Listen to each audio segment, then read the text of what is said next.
It was the middle of winter, and the snow flakes were falling like feathers from the sky, and a queen sat at her window working.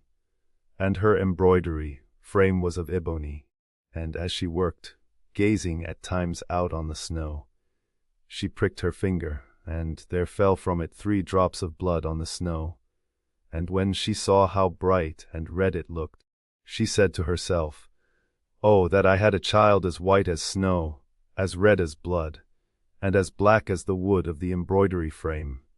Not very long after she had a daughter, with a skin as white as snow, lips as red as blood, and hair as black as ebony, and she was named Snow White. And when she was born the queen died. After a year had gone by, the king took another wife, a beautiful woman, but proud and overbearing, and she could not bear to be surpassed in beauty by any one.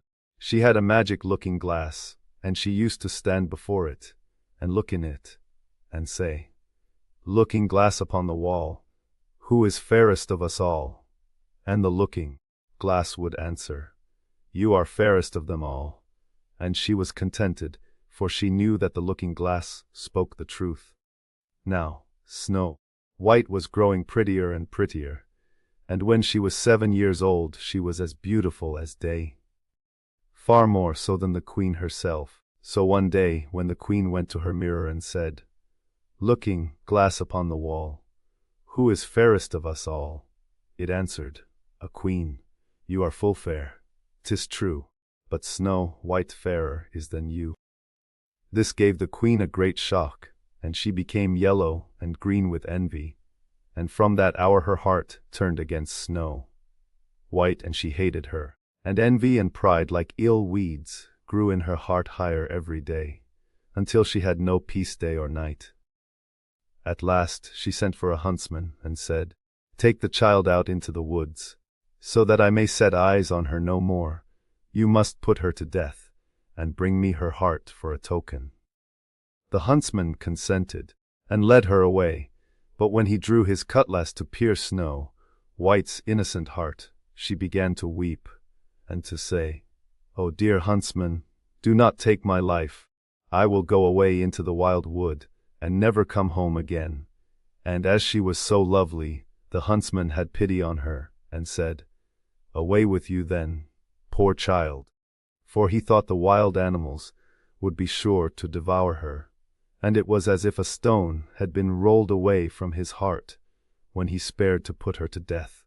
Just at that moment a young wild boar came running by, so he caught and killed it, and taking out its heart, he brought it to the queen for a token, and it was salted and cooked, and the wicked woman ate it up, thinking that there was an end of Snow White.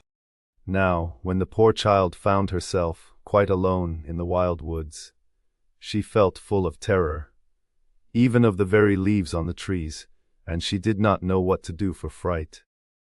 Then she began to run over the sharp stones, and through the thorn bushes, and the wild beasts after her, but they did her no harm. She ran as long as her feet would carry her, and when the evening drew near she came to a little house, and she went inside to rest. Everything there was very small, but as pretty and clean as possible. There stood the little table ready laid, and covered with a white cloth, and 7 little plates, and 7 knives and forks, and drinking cups. By the wall stood 7 little beds, side by side, covered with clean white quilts. Snow White, being very hungry and thirsty, ate from each plate a little porridge and bread, and drank out of each little cup a drop of wine, so as not to finish up one portion alone. After that she felt so tired that she lay down on one of the beds, but it did not seem to suit her. One was too long, another too short, but at last the 7th was quite right. And so she lay down upon it, committed herself to heaven, and fell asleep. When it was quite dark, the masters of the house came home. They were 7 dwarfs, whose occupation was to dig underground among the mountains. When they had lighted their 7 candles, and it was quite light in the little house, they saw that someone must have been in, as everything was not in the same order in which they left it. The first said, "Who has been sitting in my little chair?" The second said, "Who has been eating from my little plate?" The third said, "Who has been taking my little loaf?" The fourth said, "Who has been tasting my porridge?" The fifth said, "Who has been using my little fork?" The sixth said, "Who has been cutting with my little knife?" The seventh said, "Who has been drinking from my little cup?" Then the first one, looking round, saw a hollow in his bed, and cried, "Who has been lying on my bed?" And the others came running, and cried, "Someone has been on our beds too." But when the seventh looked at his bed, he saw little Snow White lying there asleep. Then he told the others, who came running up, crying out in their astonishment, and holding up their 7 little candles to throw a light upon Snow White. "Oh goodness! Oh gracious!" cried they. "What beautiful child is this?" and were so full of joy to see her, that they did not wake her, but let her sleep on. And the 7th dwarf slept with his comrades, an hour at a time with each, until the night had passed. When it was morning and Snow White awoke and saw the 7 dwarfs, she was very frightened, but they seemed quite friendly, and asked her what her name was. And she told them, and then they asked how she came to be in their house, and she related to them how her step-mother had wished her to be put to death, and how the huntsman had spared her life, and how she had run the whole day long, until at last she had found their little house. Then the dwarf said, "If you will keep our house for us, and cook and wash, and make the beds, and sew and knit, and keep everything tidy and clean, you may stay with us, and you shall lack nothing." "With all my heart," said Snow White, and so she stayed, and kept the house in good order. In the morning the dwarfs went to the mountain to dig for gold. In the evening they came home, and their supper had to be ready for them. All the day long the maiden was left alone, and the good little dwarfs warned her, saying, "Beware of your step-mother. She will soon know you are here. Let no one into the house." Now the queen, having eaten Snow White's heart, as she supposed, felt quite sure that now she was the first and fairest. And so she came to her mirror, and said, looking glass upon the wall, "Who is fairest of us all?" And the glass answered, "Queen, thou art of beauty rare. But Snow White living in the glen, with the 7 little men, is 1,000 times more fair."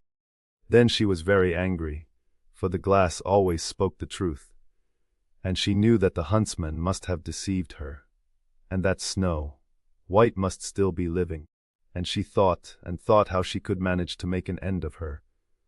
For as long as she was not the fairest in the land, envy left her no rest. At last she thought of a plan. She painted her face and dressed herself like an old peddler woman, so that no one would have known her. In this disguise she went across the 7 mountains, until she came to the house of the 7 little dwarfs, and she knocked at the door and cried, "A fine wares to sell, fine wares to sell." Snow White peeped out of the window and cried, "Good day, good woman. What have you to sell?" "Good wares, fine wares," answered she, "laces of all colors." And she held up a piece that was woven of variegated silk. "I need not be afraid of letting in this good woman," thought Snow White, and she unbarred the door and bought the pretty lace. "What a figure you are, child," said the old woman. "Come and let me lace you properly for once." Snow White, suspecting nothing, stood up before her, and let her lace her with the new lace. But the old woman laced so quick and tight that it took Snow White's breath away, and she fell down as dead. "Now you have done with being the fairest," said the old woman as she hastened away. Not long after that, towards evening, the 7 dwarfs came home, and were terrified to see their dear Snow White lying on the ground, without life or motion. They raised her up, and when they saw How tightly she was laced. They cut the lace in two. Then she began to draw breath, and little by little she returned to life. When the dwarfs heard what had happened, they said, "The old peddler woman was no other than the wicked queen. You must beware of letting anyone in when we are not here." And when the wicked woman got home, she went to her glass and said, "Looking glass against the wall, who is fairest of us all?"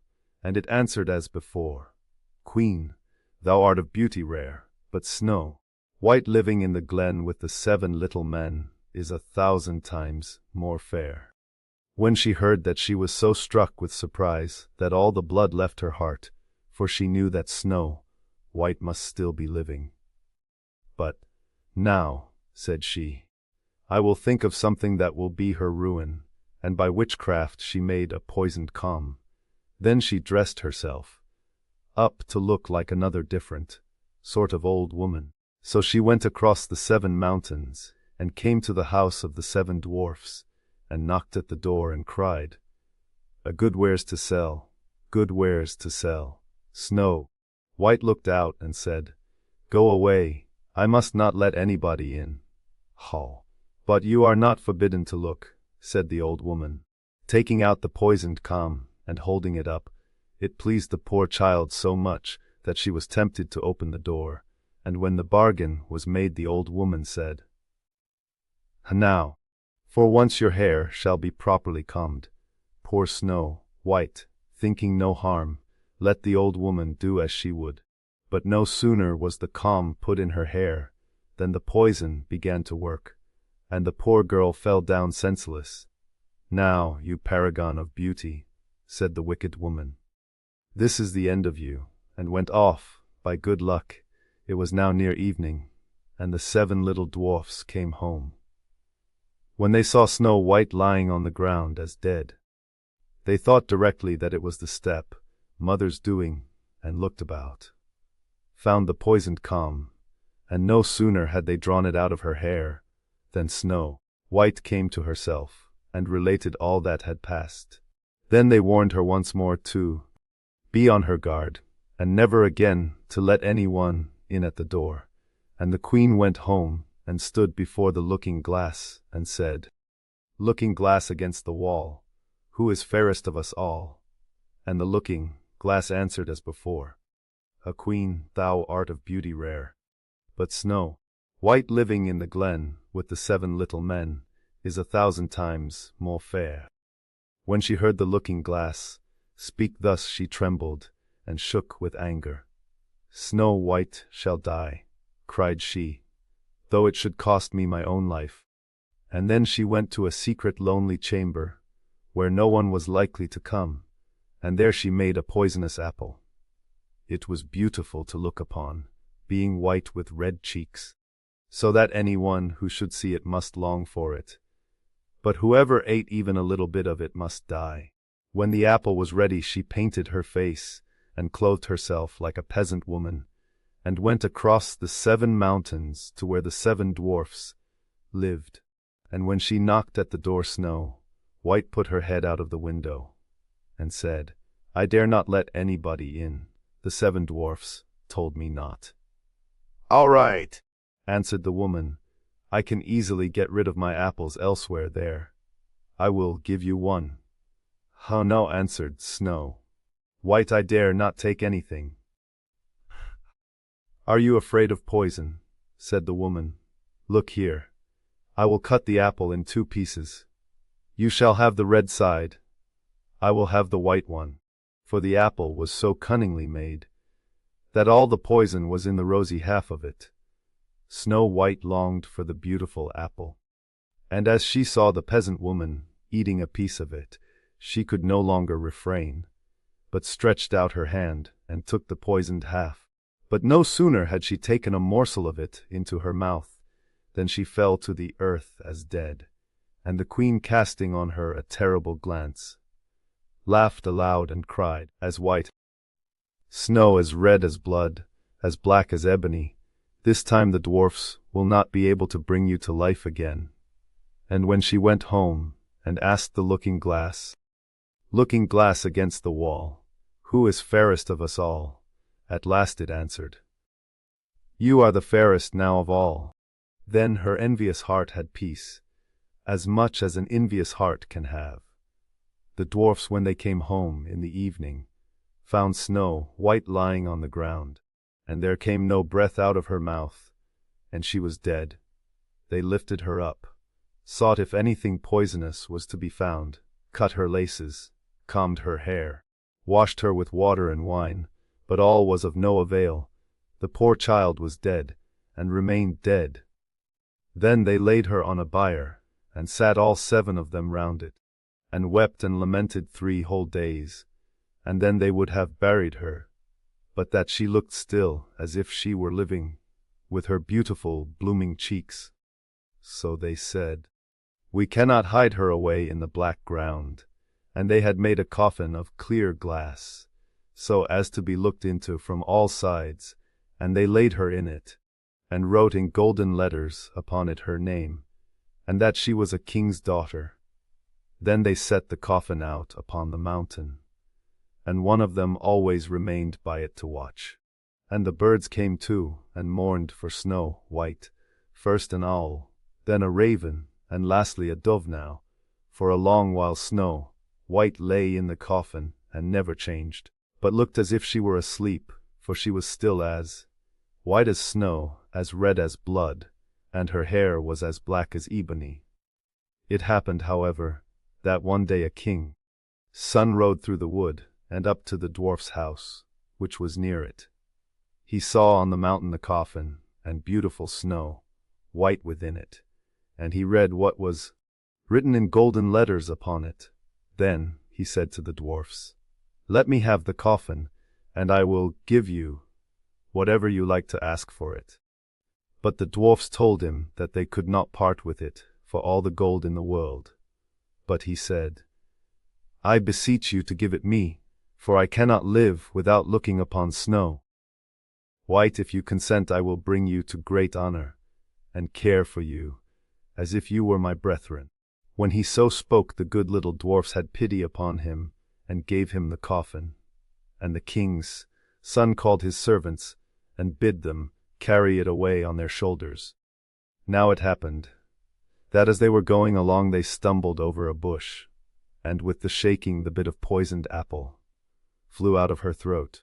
It was not long before she opened her eyes, threw up the cover of the coffin, and sat up, alive and well. Oh dear, where am I? Cried she. The king's son answered, full of joy, You are near me. And relating all that had happened, he said, I would rather have you than anything in the world. Come with me to my father's castle, and you shall be my bride. And Snow White was kind, and went with him, and their wedding was held with pomp and great splendor. But Snow White's wicked step-mother was also bidden to the feast, and when she had dressed herself in beautiful clothes, she went to her looking-glass and said, Looking-glass upon the wall, who is fairest of us all? The looking-glass answered, O Queen, although you are of beauty rare, the young bride is 1,000 times more fair. Then she railed and cursed, and was beside herself with disappointment and anger. First she thought she would not go to the wedding, but then she felt she should have no peace until she went and saw the bride. And when she saw her she knew her for Snow White, and could not stir from the place for anger and terror, for they had ready red, hot iron shoes, in which she had to dance until she fell down dead.